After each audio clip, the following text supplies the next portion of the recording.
testing that we've done. So I think I'll speak for the warfighter. Admiral Gortney would be better to answer this. I think he has testified that he's completely confident in the system and comfortable, very comfortable with the path we are on with improvements. KNOA came up today. Mr. Work alluded to it briefly. It's a direct threat to the U.S. if, in fact, they can field it. And what's your understanding of the status of that missile? Because you're designing a system to counter it.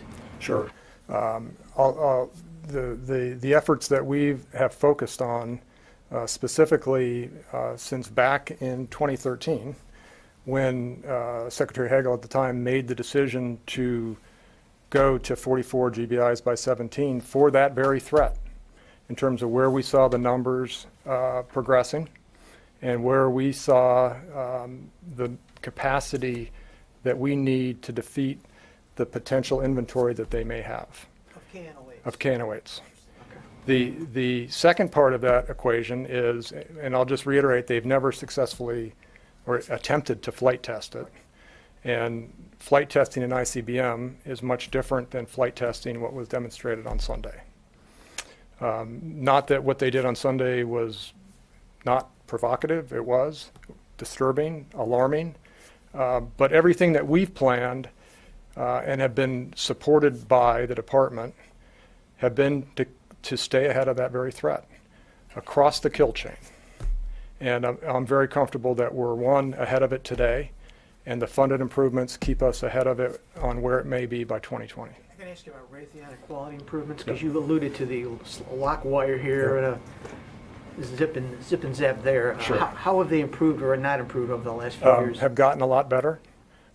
We've seen a marked improvement in their efforts in this area. We continue to focus down at the subcontractor, third and fourth tier level, and continue to ensure that we're passing the same quality rigor down to that lower level of all the suppliers. As you know, there's many on the kill vehicle, and it's a constant focus. Yeah, Andrea. Shalal with Reuters. I just wanted to follow up on terms of this, and changing scenario with Korea, with North Korea. There's been some discussion that Admiral Harris has acknowledged about, making the Aegis Ashore site, the test site in Hawaii, a permanent facility or an operational facility. Can you say a word or two about how those discussions are going? And then also, is there some need or some discussion about adding interceptors even beyond the 44, moving to a higher number in California, where I believe you only have 3 interceptors now? Given the shot doctrine, given the sort of concerns that, still are not completely resolved because you haven't gotten all the fixes in. Sure. I'll take the first one first. The Aegis Ashore discussion. I have personally spoken to Admiral Harris about that last week. As a combatant commander, his job is to continually to pursue as many tools in his toolkit to defeat the threat that he sees coming. That said, this facility was built as a test facility, and nothing more. But the question and his desire and is a logical one in terms of what could be done and what could it provide in terms of either sensor or engagement capability. And again, we've not made any movement or decision on this. I would characterize it as we're discussing and considering options. But again, it was built as a test facility and nothing more. And before it would, transition to anything beyond that, you'd have to see a whole of department agreement and approach on that. Do you have a cost of that? I don't have a cost because there are many different levels that of capability that could be considered. And on the GBI? I'm sorry, could you repeat the question on the GBI again? Are you looking at more? adding? I got more on the West Coast. No, the answer is no. 44 by 17. As you know, the effort on the kill vehicle, on the redesigned kill vehicle, is progressing, and is our future beyond the CE2 Block 1, which we'll test later this year, in terms of what we'll plan to do with that kill vehicle back to the CE1 fleet, And then any more beyond that, I think you would see us requested in that design. We continue to, in the new RKV design, if we were to go beyond 44, but the program plan is 44 by 17 with backfit capability of the RKV to get the CE1 fleet recapitalized. And in parallel, I say the third thing I would answer is the environmental studies that are going on with the East Coast site continue, and you'll see us come out with the final EIS by the end of this fiscal year. But again, no decision has been made on that, and it's only preparatory environmental work that we've done. Yeah, I'm sorry, I'll get to you in just next. Yeah. Admiral, Courtney McBride with Inside Defense, thank you. Is the Aegis Ashore system being considered for foreign military sales? I know in the last NDAA, Congress inserted some language seeking an explanation of the obstacles to something like that for, say, Japan. Yes, it's being considered for foreign military sales. I don't want to get out of policy decision, out in front of policy decisions, but those countries have expressed interest in it, and I'll just leave it at that. Yeah. Thank you. John Harper with National Defense Magazine. How much money has been requested for RDT&E work on laser systems, and are there any milestones ahead for FY17 or later on in the FYDP? I'll have to bucket and get back to you on the total number for lasers in particular, because it's broken in many different lines here. But the request and really our focus on lasers continues down the path of scaling up in power, scaling down in size for both the discrimination first mission that we see and potential scale up to a high-powered laser someday. So we're focused on several different technologies in this area.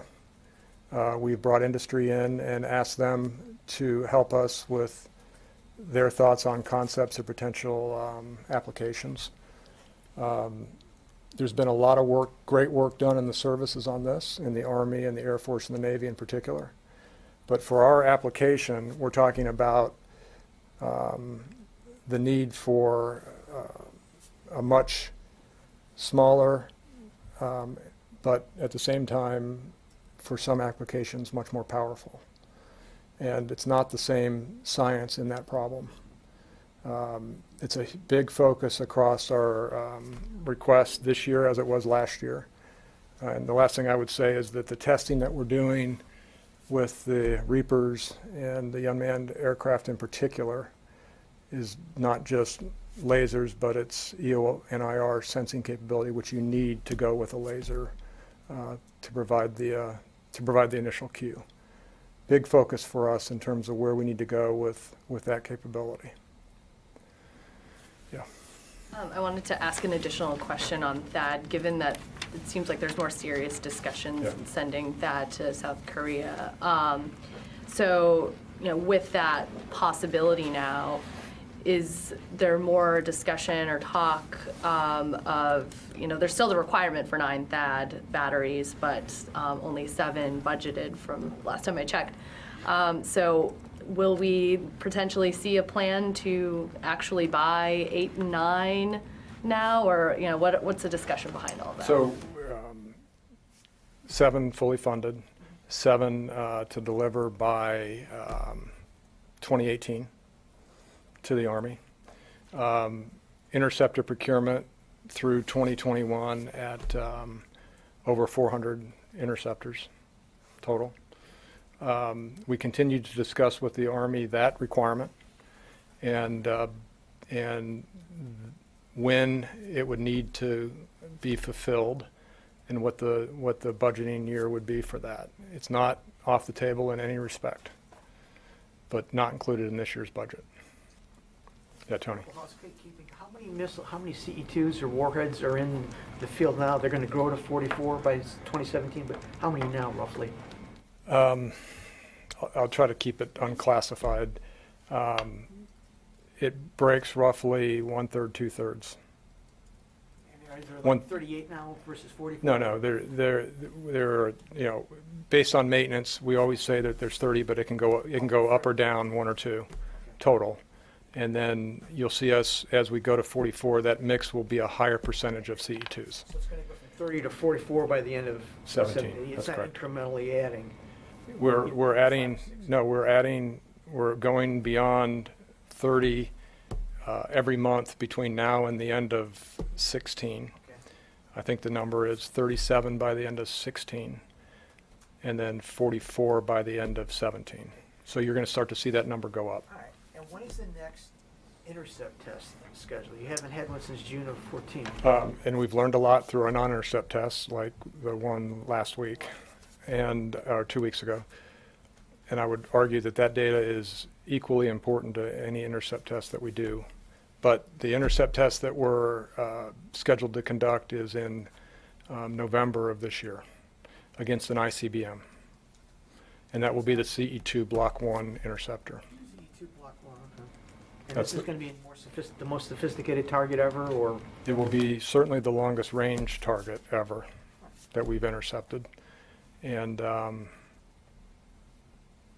I'll keep the other part of that test classified in terms of what we're going to present and what the speed of intercept would be. Would it be replicating a Typodon 2? It would be replicating the expected range and speed of an ICBM. Typodon 2 is a space launch vehicle. You know, we would be more concerned, does it replicate the KN-08? Yeah.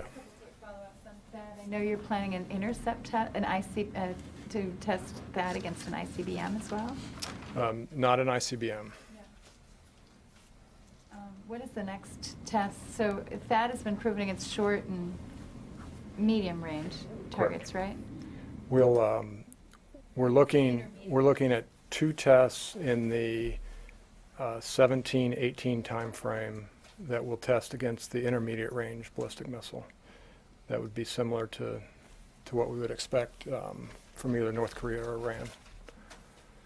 And just on North Korea, just because it's been in the news so much and we've been thinking about it, do you have any preliminary thoughts now and assessments of both what the implications are of both the nuclear test and this most recent launch in terms of any additional capabilities or any additional knowledge that they've gained, and what does that mean in terms of the program here, in terms of defending? I'll leave others to talk about what the policy implications are of that.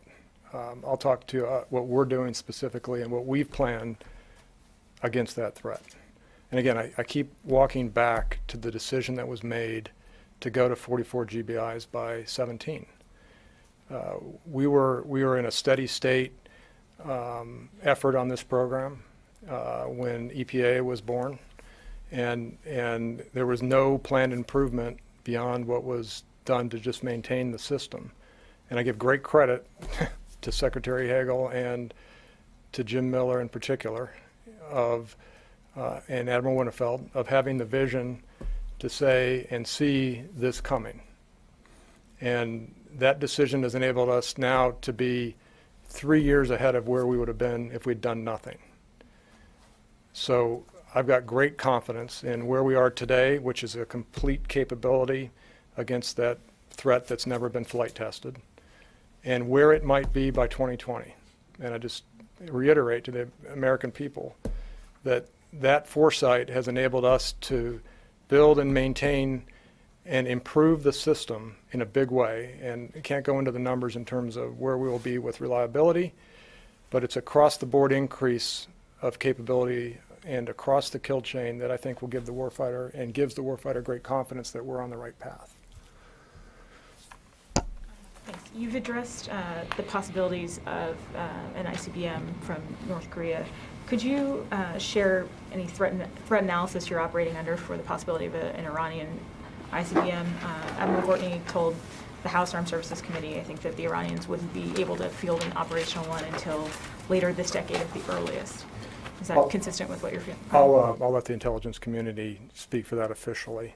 But what we've done is not deviate since, years ago on our path against not just the regional threat that Iran poses, but the potential long-range ICBM threat that they pose.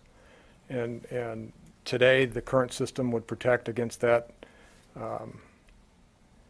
hypothetical threat. And the improvements that we're undertaking with 44x17 and everything that we've done to field improvements like the Fort Drum Integrated Data Terminal, the one that we're going to cut into the architecture this year, gives us that extra communication capability to that exact threat, along with all the UEWR improvements that I briefed, and taking that radar, which was fairly old technology, and with the Air Force's help, upgraded that into a good first step of ballistic missile tracking and classification capability. And with those improvements and the other efforts that we've made across the kill chain with GMD, we're equally postured well for that threat should it materialize.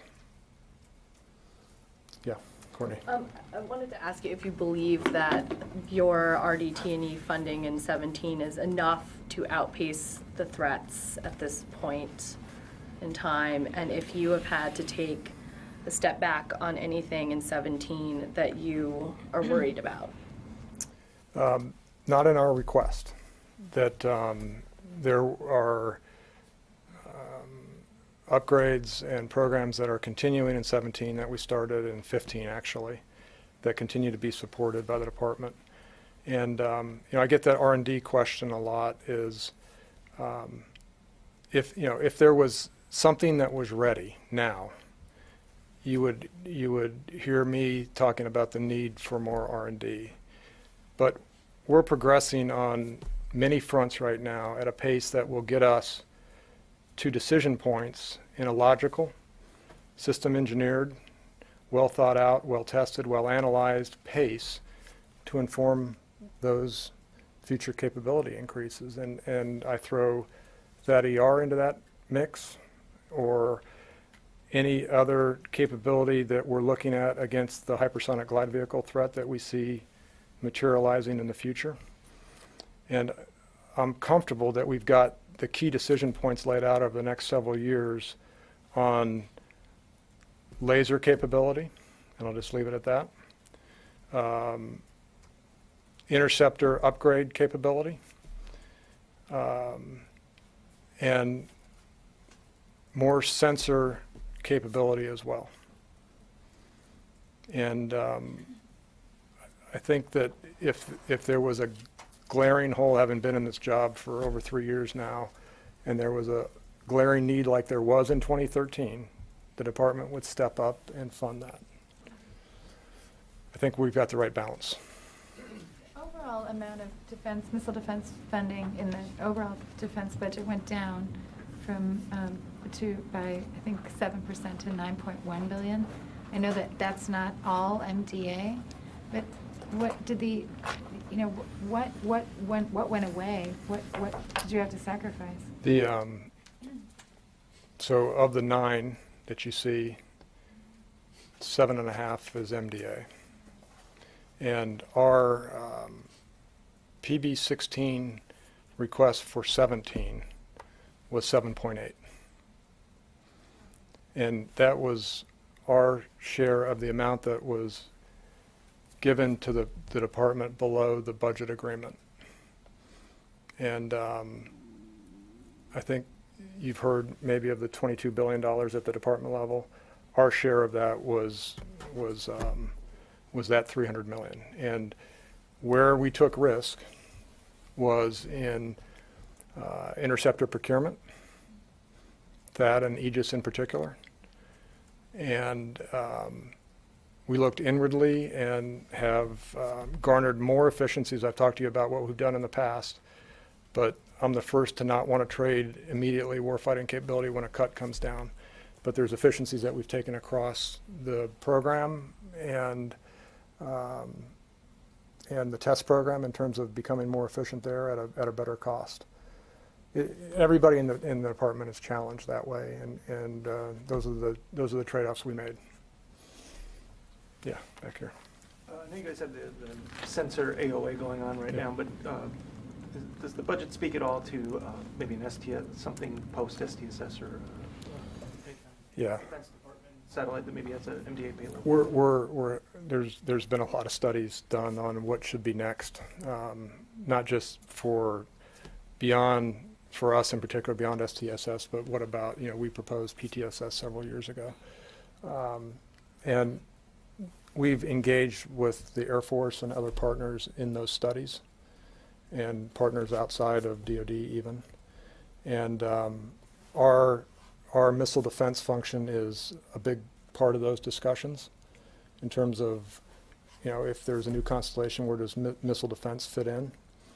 And we're there. It will not be an MDA-centric satellite system request. And I don't want to get out in front of those discussions, but that's where we're headed.